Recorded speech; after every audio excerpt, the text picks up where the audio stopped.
तो दोस्तों आप सभी का स्वागत है आपके अपने YouTube channel BVN more study blog पर। तो दोस्तों आज हम देखेंगे कक्षा 9 से लेकर 12 तक हर एग्जाम में पूछा जाता है लैंगिक जनन और अलैंगिक जनन में अंतर, sexual reproduction and asexual reproduction में डिफरेंस। तो आज हम इसी के बारे में एकदम आसान तरीके से 5 डिफरेंस लाए हैं अलैंगिक जनन और लैंगिक जनन में। तो चलिए स्टार्ट करते हैं। Difference between in sexual and sexual reproduction, लैंगिक जनन और अलैंगिक जनन में अंतर। तो पहले हम अलैंगिक जनन में एक अंतर देखेंगे, फिर लैंगिक जनन में। तो लैंगिक जनन में पहला स्टार है, अलैंगिक जनन में एक ही जनक भाग लेता है, यानी अलैंगिक जनन में 2 जनक की आवश्यकता नहीं होता, एक ही जनक जो है अपने समान संतान उत्पन्न करने की क्षमता रखता है। और हमारा जो लैंगिक जनन है, लैंगिक जनन में प्राय 2 जनक भाग लेते हैं, यानी लैंगिक जनन में एक नर और एक मादा भाग लेते, तब एक नया संतान का निर्माण होता है। और अलैंगिक जनन में एक ही जीव नए जीव की उत्पत्ति कर देता है। तो पहला पॉइंट और लैंगिक जनन और अलैंगिक जनन का आप लोग जान चुके होंगे। अलैंगिक जनन क्या होता है, एक ही जीव जो है एक नए जीव की उत्पत्ति करता है। अलैंगिक जनन एक जनक भाग लेता है, यानी एक ही जीव नए जीव की उत्पत्ति करता है, और उसमें प्राय 2 जनक भाग लेते हैं, यानी एक नर रहेगा और एक मादा रहेगा। इसके बाद दूसरा हमारा है, इसमें केवल समसूत्री विभाजन होता है, यानी समसूत्री माने जितने गुणसूत्र होंगे जितना इसके संतान में भी उतने ही गुणसूत्र चले जाएंगे। जैसे इसमें होंगे, मान लो 42 होंगे तो 42 उनके आने वाली संतान में भी 42 ही गुणसूत्र होंगे। और लैंगिक जनन में अर्धसूत्री विभाजन होता है, यानी इसमें जनन के समय अर्धसूत्री विभाजन होता है, जिसे मानव में गुणसूत्र की संख्या 46 होती है। जब इसमें अर्धसूत्री विभाजन होता है तो 46 का आधा हमारा 23 हो जाता है। तो ये अलैंगिक जनन में अर्धसूत्री विभाजन होता है।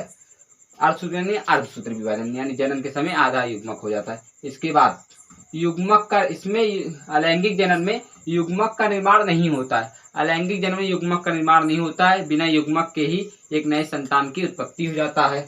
और लैंगिक जनन में युग्मक का निर्माण होता है। और हमारा जो लैंगिक जनन सेक्सुअल रिप्रोडक्शन में जो है नर युग्मक और मादा युग्मक का मिलन होता है, इसके बाद युग्मनज बनता है, जिसे हम जाइगोट करते हैं।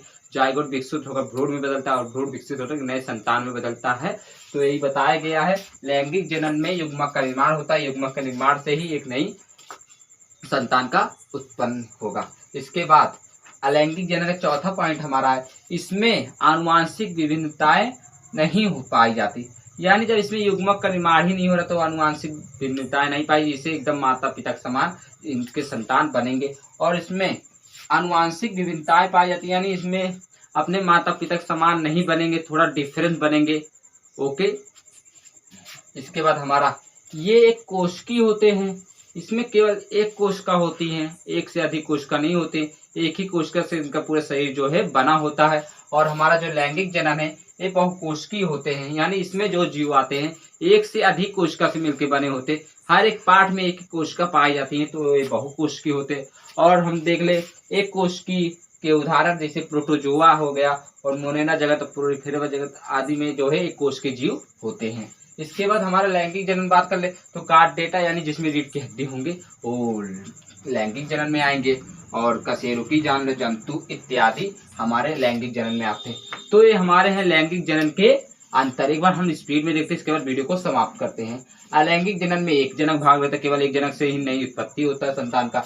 लैंगिक जनन क्या है, लैंगिक जनन में प्राय 2 जनक भाग लेते हैं, यानी एक नर होगा एक मादा होगा। इसके बाद दूसरा, इसमें केवल समसूत्री विभाजन होता है, यानी इसमें समान सूत्र होते हैं। ओके। इसके बाद लैंगिक जनन में अर्धसूत्री विभाजन होता है, यानी लैंगिक जनन में जनन के समय जो है गुणसूत्र की संख्या आधी हो जाती है।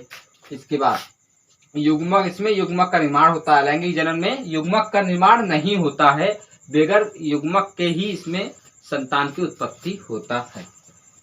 लैंगिक जनन में युग्मक का निर्माण होता है, और लैंगिक जनन में युग्मक का निर्माण होना आवश्यक है। नर युग्मक और मादा युग्मक के मिलन से जाइगोट बनता है।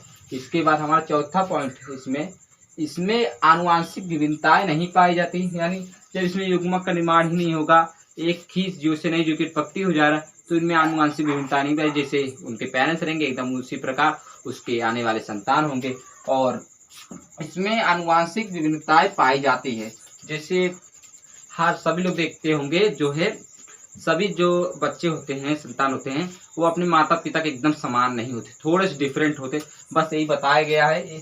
ये आनुवंशिक विविधताएं इसमें पाई जाती है, यानी थोड़े से अलगाव होता है। इसके बाद ये एक कोशिकीय होते हैं, यानी ये केवल एक कोशिका से ही इनका पूरा शरीर का निर्माण होता है। और जो है हमारा ये बहुकोशिकीय होते हैं, यानी इसमें एक से अधिक कोशिका का जो है निर्माण से एक नई जीव का निर्माण होता है। यानी कार्डेटा हो गया, कार्डेटा कशेरुकी और जंतु इत्यादि, ये हमारे अलैंगिक जनन और लैंगिक जनन में अंतर है।